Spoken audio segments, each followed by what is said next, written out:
May do the host. Got it. We're good. I am so excited to be here with you, Jana, the beautiful Jana Short, the editor in chief of Best Holistic Life magazine, and one of my very good friends, to talk about people pleasing. I'm excited too. Like, I love people pleasing, and yet I love to know how to do it safely. Yes, how to do it safely. And then I think, too, everyone has a different, I guess, perception of what people pleasing is. For some people, it's very negative. For some people, it's extremely positive. For some people, it's extremely neutral. How would you describe your relationship with people pleasing, both in the past and present day?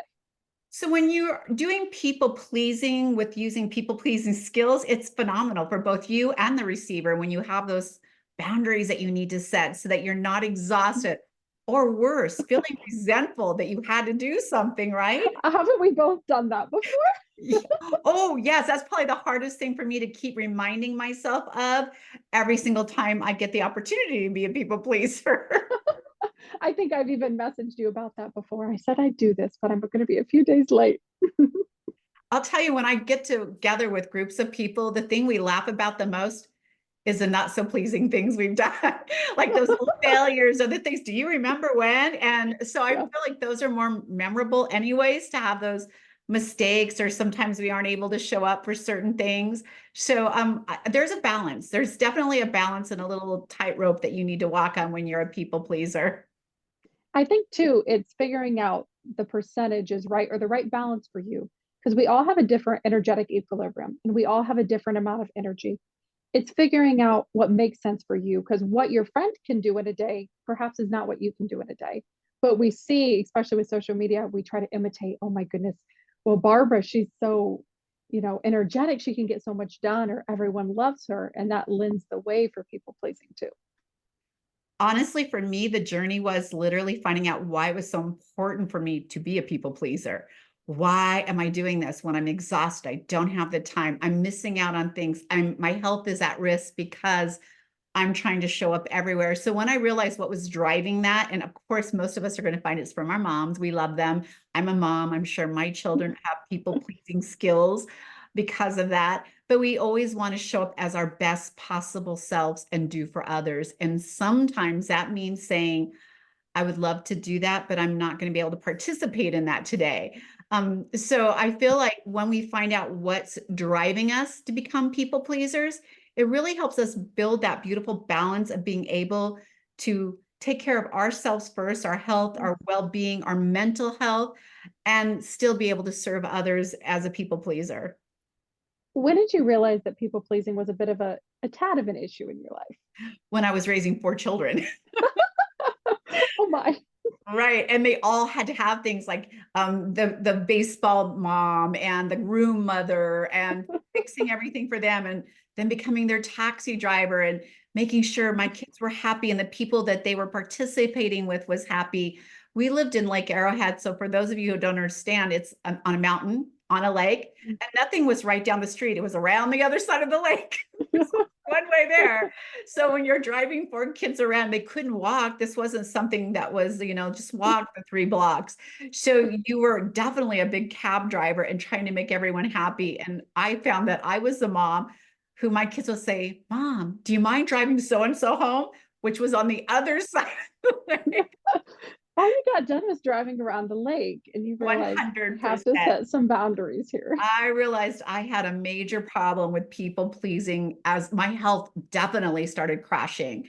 I was exhausted. I was irritated with my children. They'd get in the car instead of being joyful about being able to have an opportunity to run their friend home. I was immediately angry. And it wasn't good for any of us, for sure.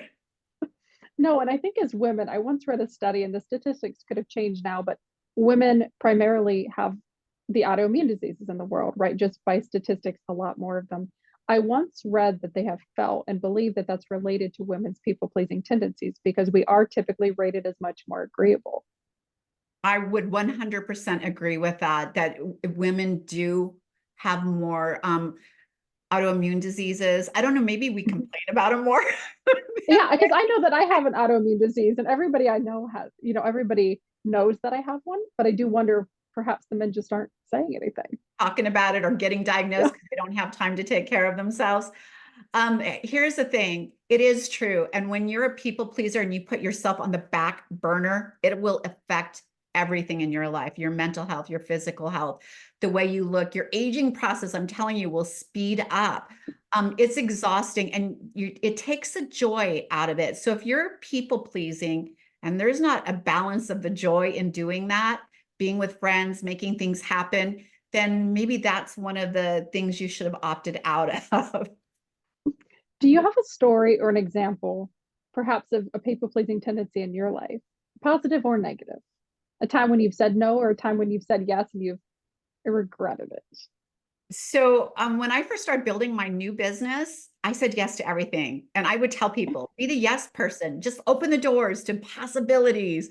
And everything was a yes. And I was overran with these yeses. And I was grateful for the yeses at the beginning of my business, but it exhausted me. And here's what happens when I say yes to everything and I don't take a beat to how can I contribute value to this person? How do I Mhm. receive back from this? How is the flow of energy working? And I just say yes and run into it. My focus pulled away from what's really important to me, what's really driving me and my purpose. And my income dumps. My relationship with my clients start dumping because I put other things on the plate that really weren't in alignment with what I want to do. And so for my clients, I do have to say, this is a good experience for you to grow. Right? I know you'll figure it out. Tell me how I can support you. Now, instead of saying yes, by the way, those are my key words. Instead of just telling my kids, I can help you fix that. I'll do that for you. I'm jumping in, or my clients, because I kind of do treat them like my kids. I want to just keep giving, giving, giving. I And feel like I'm your child I know sometimes.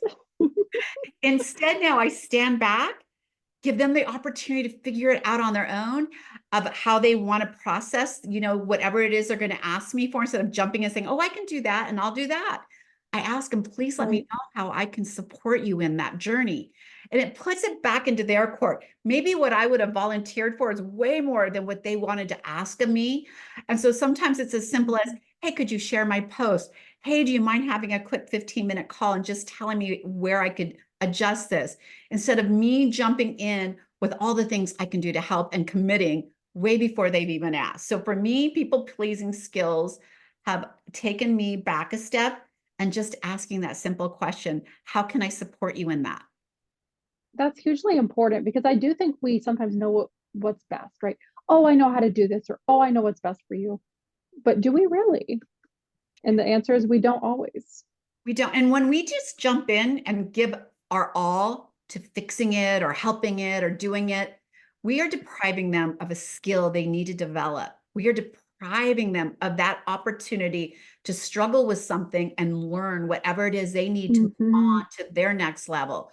So asking how I can support you is making them come up with the skills to figure out how I want this to look and how I want this to run. And the way I need Jana to show up and support me is this way. And then taking the time to think about and say, yes, I would love to support you in that. Or, oh, can we think of something else? Because that's really not something I do, or however you want to do it. No's to somebody are enriching to them. It's not a bad thing to once in a while opt out. I absolutely agree with you. And sometimes I think too, you are so much, as you mentioned, richer. You are so much more adaptable when you're able to take that no very, very gracefully. And when you're able to communicate that no gracefully, because for a lot of people pleasers, myself included, because I think we're very similar in this respect, communicating that no was so hard. I had a lot of qualms about communicating it. Oh my gosh, will they be offended? Oh, is this going to hurt somebody's feelings? Because I like to be liked. By the way, that is why we people please. We want to fit in. We want them to Yeah. like us. We want them to know that we're their person, right? They can Oh, depend yeah. on us and start building that trust and rapport. But the truth of the matter is when we over people please, it doesn't work like that. Then we feel used. We Mhm. feel like That, unappreciated. that we show up with a bad attitude and we're offending people anyways. Or who about the person you avoid? Oh, I'm telling them I'm not here. They're just going to ask me to do something. And so we don't want that kind of relationship, right? We want that kind of relationship. And how can I support you in this? And let them kind of figure it out, what kind of support they need. Yes, we don't want to hide behind. I once hid behind my kitchen counter because somebody came to my home. So we don't want to do that. We want to have the skills to clearly communicate and say, hey, this isn't right for me right now. What do you think about self agency as it relates to people pleasing? And how do we, as we eradicate our people pleasing behavior or work to support ourselves in overcoming it, how does that help our self agency? I will tell you, I did not have those skills until I had a near-death experience, and I had to struggle and fight to survive.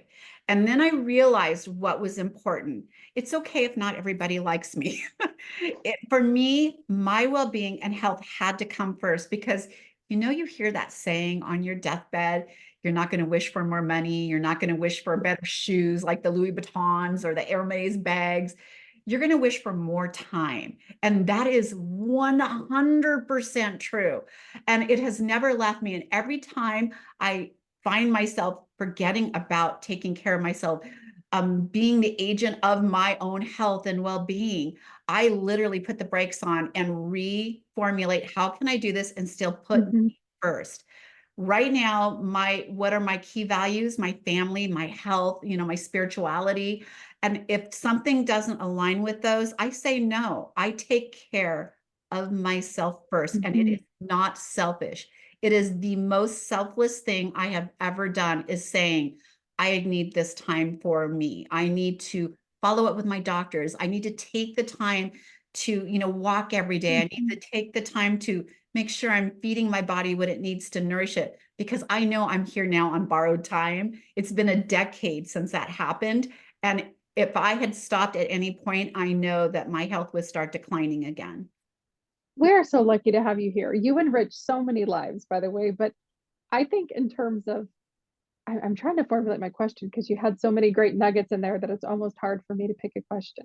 But for business owners, I think that can be so hard because we are trying to make a profit on our business. We're trying to support our clients. That balance can be really tricky, particularly for female business owners. How did you start to figure it out? Well, again, it was having a near-death experience, knowing what the other side of that coin looked like. You You don't were like, forget easily. never again. You don't forget easily how important your health and wellness and mental health is, so that you're not exhausted, you're not feeling resentful, you're not burnt out as you're building. So those are super important. But I will say that putting yourself first in your health and your well-being as you're building will expand your business. It will expand your growth. And you'd be surprised. I always say we're all influencers, whether we know it or not. People are watching. And when I tell my client, look, Wednesdays, I don't work Wednesdays. That's my me day. It's where I do doctor's appointments, where I go get a massage, where I take a walk, where I have lunch with a friend, or I just connect with my grandkids. And I don't compromise that day. Sunday's my husband's day. It's the only day of the week that we both don't work. And it's all about each other. We don't pick up the phones. We don't text back messages or answer emails. It's just us. And I don't compromise on those. And people are watching. And I notice now my clients are saying, I'm taking Fridays off just for me. And their businesses haven't slowed down, they've grown. So as you're building, people are watching. They're your children, my grandchildren. They're Mhm. watching what I do, and they're implementing that in their lives without me even knowing. Like, this is my day. This is my personal well-being day. And they're not feeling guilty about doing that. As a mom, you feel guilty when you're sick Yeah. and you can't show up. As a mom or a friend, you feel guilty when you can't be there, and you have to not. You have to let go of that guilt and know the other option is you just not being there because you didn't take care of yourself. I bet that's an amazing legacy to pass down to your children and then to your grandchildren as well, to know that you are modeling that for them and they're seeing it and they're saying, oh, grandma does it, so it must be right. I hope so. I hope that the things that change people are things we don't even know that we're doing, that they're watching us, right? How we show up. So I hope that we're all keeping presence of mind, that when we show up in this world and show that we're giving ourselves self-love and self-care, that's number one. People pleasing for me has always been challenging because I was raised that person who everybody's got to like you. Everybody's got to be your friend and think you're the best at everything. I was a How exhausting would it be for 8 yes. billion people to like you? My goodness, I couldn't imagine. The truth of They the just, matter is, they didn't really like me. They either did or they didn't. And the ones who acted like they did sometimes didn't. So now it's just not that important. What's more important is how I personally am showing up? Am I whole? Am I healthy at what I have to share of service to others? And that is what I've built my people pleasing on in this last decade for sure. If you are going to give people three pieces of advice, and you can take a moment to think about this, that you really want them to start implementing in their life, their business, their mentality, their emotions toward people pleasing, what would those three pieces of advice be that you hope people can take away and start to actually actionably implement? So when you look in the mirror and you're deciding about people pleasing skills, you're also a people. So make sure you're pleasing yourself first, meaning like show up for yourself. Show up when you need a hug. Hug yourself, right? Say those things to yourself that you need to move forward. I think it's pretty funny that we are always showing up for everybody else, right? We're always showing up. Somebody's depressed, we show up and we give them a hug. Somebody needs to hear words of encouragement and we're putting it out of our mouth and onto them, but we don't do it for ourselves. We're waiting for someone Yeah. else to validate that. Be your own validation. So that would be my first thing. Number two, whatever you do, make sure it lines up with your core values. So when you're people pleasing or you're doing things even for yourself, is that in alignment with my core values? I don't think we talk about our core values enough. So figure out what they are. Are they family? Are they faith? Are they health? What are they? And when you figure out what those core values are for you personally, your business, your friendships, your all the relationships that you're making, what you're doing and putting out and serving into the world should come from those core values. No judgment, by the way. We should all have different core values, right? So no judgment on Mm-hmm. what they are. And the third thing I would say to do is as you're serving others, make sure there's a good energy flow. If you're always giving, you can't be receiving. And here's how I tell people that. When I would talk to clients and they're like givers, give, and Yeah. they shut the door on receiving, I ask them, take in a deep breath, start blowing it out. And I'm like, keep going, until they're turning blue in the face. See how it works when there's no flow? There's no like, and if you're a taker, like start sucking it in, pull. There's no flow if we're not passing that energy. So make sure there's a Mm-hmm. beautiful energy flow. When I show up to do this, it doesn't have to be you're receiving money or you're receiving a gift. Right. How is it going to make me feel, right? It could be just the way it uplifts you when you walk out. So make sure there's that beautiful energy flow when you're giving of your resources. You're making me laugh about the blowing out the air and the sucking it. It's very simple, right? We don't think about Yeah. our breath too often, but if it's not reciprocal, we're not blowing air out and then conversely taking air in, we are not going to be living very long. No, you're killing something when you're not giving both ways, right? It could be a relationship, a friendship. It could be so many things. But if you're not having an energy flow back and forth where you don't walk away feeling resentful that you did so much, it doesn't work out very nicely. And you end up hurting relationships, even business relationships. For business owners, I have Mhm. certain people that I have to reset because of me. I did too much and it was me starting to feel resentful. So I have to reset and figure out how I can make that flow and exchange work better. I don't write them off. I just reset the relationship I want to have with them as far as flow of energy. Absolutely. If there is one thing people are chewing on this, they're ruminating 5, 10, 15 days in the future, what would that one piece of advice you want them to take from this be? You come first, Yeah. always. No guilt, no shame. Don't apologize. I really want you to understand that your self-care comes first. Um, I see that commercial all the time. I don't know if you remember it, where the mom or the dad walks into their toddler's room and they're in bed and they're like, "Hey, I got to call in sick today. Just not feeling good." Oh no, but Have that's you so seen that commercial? counterculture. I think I've seen it before, and it's counterculture, right? Because we Right. parents don't do that. You can't, like, you can't. I remember crying one time because I have 4 children, and I remember crying one time, can I just be sick once by myself? Like, I want someone to Without all these forgive you. little voices and little hands. So I definitely want you, the one thing you need to take away is do not apologize or feel guilt for taking care of yourself first. It is okay for, as a people pleaser, to set boundaries and say, I can't. I would love to be able to support you in that, but I have this to do. Or you don't even have to give them an excuse. No is a complete No, sentence. So it it's, is a complete yes, sentence. it could just be no, and you should not feel guilt. By the way, remember what I said about people follow you, your lead. And they're Mhm. going to be able to learn that skill from you as well. So when you start practicing the skill, not only are you taking care of yourself and protecting your boundaries, you're showing other people that it's okay to do it too. And especially for parents, your children see that. I did They that to my kids all really, the time. really do.